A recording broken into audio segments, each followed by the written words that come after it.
ठीक है। शेषफल पर में कई अगला पार्ट जो है हमारा वो भी काय पे होगा, कथन और तथ्य पर आधारित प्रश्न होगा।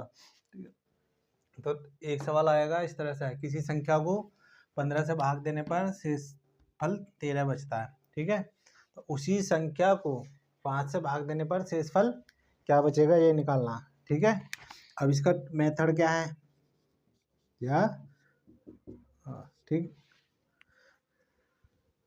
अगर पुराना भाजक, ठीक है, पुराना भाजक नया भाजक से मतलब नए भाजक से पूरी तरह से डिवाइड हो गया, ठीक है, पूरी तरह से डिवाइड हो गया, तो ठीक है, जो शेषफल बचा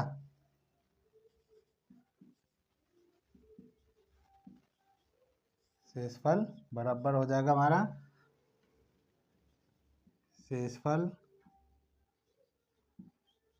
बटे में, ठीक है, नया भाजक।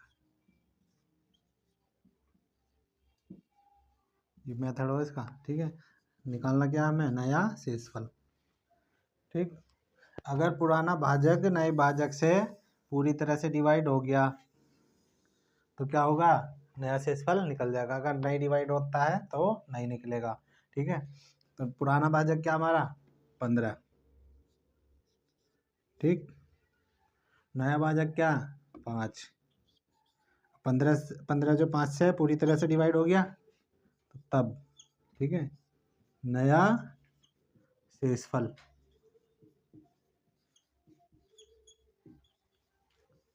बराबर होगा हमारा क्या, शेषफल कितना था 13, ठीक, नया वाला भाजक क्या 5, ठीक है। अब इसे 13 को 5 से भाग देने पे क्या होगा हमारा, प्लस का 3 बचेगा और माइनस का 2, ठीक है, माइनस का कहीं चलता नहीं तो प्लस का चलेगा, तो ये हो जाएगा शेषफल कितना हो जाएगा हमारा 3। ठीक है, आ गया उत्तर, समझ में आ गया, उतारो। ठीक है, ये तो जब दोनों भाजक मतलब पुराना भाजक नए भाजक से पूरी तरह से डिवाइड हो जाए। दूसरी कंडीशन ये होगी कि जब पुराना भाजक नए भाजक से भाग ना हो, ठीक है, उस बेस पे क्वेश्चन। तो उसमें होगा, सवाल ले लो, ये रहा देखो, किसी संख्या को 24 से भाग देने पर, ठीक है, शेषफल 13 बचता है। उसी संख्या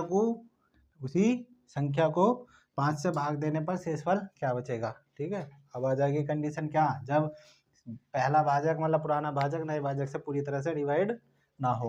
ठीक, देखो नया वो पुराना भाजक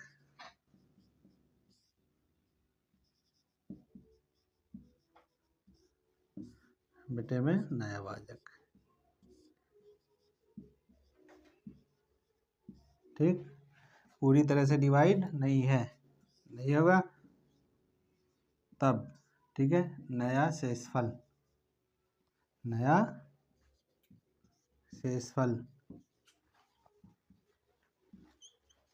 जो होगा हमारा CND, कैन नॉट डिटरमाइन, ठीक है, ज्ञात नहीं कर सकते। ठीक है, ये होगा तब जब पुराना भाजक नए भाजक से पूरी तरह से डिवाइड ना हो। सही है, और देखो पुराना भाजक क्या हमारा 24, नया भाजक क्या 5, अब 5 से 24 डिवाइड थोड़ी ना हुआ, नहीं हुआ तब, ठीक है, नया शेषफल,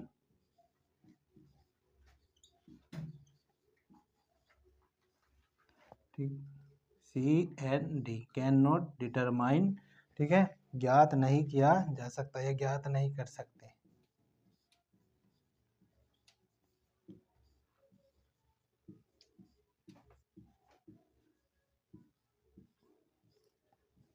ठीक है, अब इसका कारण क्या है, ठीक है, कारण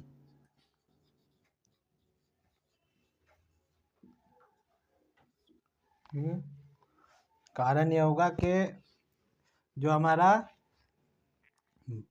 भागफल है, भागफल, ठीक है, भागफल बार बार चेंज होगा,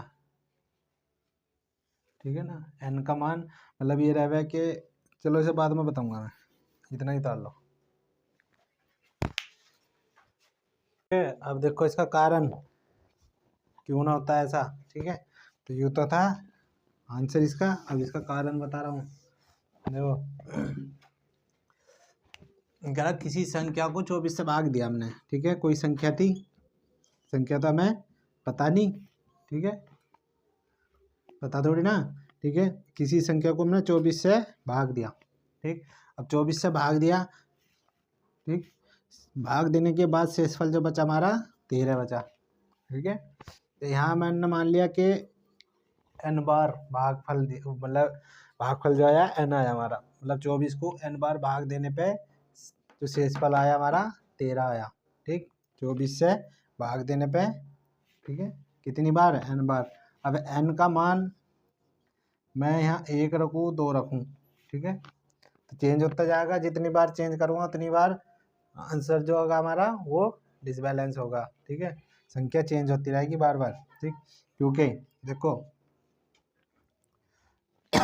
संख्या बराबर क्या रहे, भाजक गुना भागफल हो ना ही प्लस शेषफल होगी, ठीक है। यही तरह है संख्या, ठीक। अब देखो ये तो था हमारा फॉर्मूला। अब मैं यहाँ करूँगा भाजक कितना हमारा 24, ठीक है, भागफल कितना n, ठीक, प्लस शेषफल। जब ये तो संख्या आएगी तो शेषफल कितना 13, ठीक। अब इसको ये कह रहा है कि 5 से भाग देने पे, ठीक है, शेषफल क्या बचेगा, ठीक है। तो क्या करेंगे हम, अगर हम यहाँ n का मान 1 रख देंगे, n का मान 1 रख दिया यहाँ सपोज करो, ठीक है, तो 24 गुना 1 प्लस 13 बटे में 5, ठीक है। तो 24 एकम 24, 24 और 13 37 हो गए बटे में 5। अब इसे मैं भाग दूंगा तो कितना बचेगा, 2 तो शेषफल बचेगा, ठीक है। अब ये तो हो गया। जब अगर मैं इसी में n की जगह 2 रख दूंगा तो कितना होगा, 24 दूनी, मतलब यहाँ अगर मैं 2 रख दूं 24, यहाँ से कर लो, इससे 2 कंडीशन दिखा रहा मैं। अगर n की जगह 2 रख दूं तो 24 गुना 2 प्लस 13 बटे में 5, 24 दूनी 48, 48 और 13 कितना हुई, 48 और 13 कितने हुए, 48 और 13 61, ठीक है। 61 को 5 से भाग दो तो कितना शेषफल आएगा, 1 आ गया ना चेंज, हर बार चेंज आ रहा है ना, तो इसलिए ना होता, ठीक है, इसलिए हम ज्ञात नहीं कर सकते। ये इसका आ गया समझ में।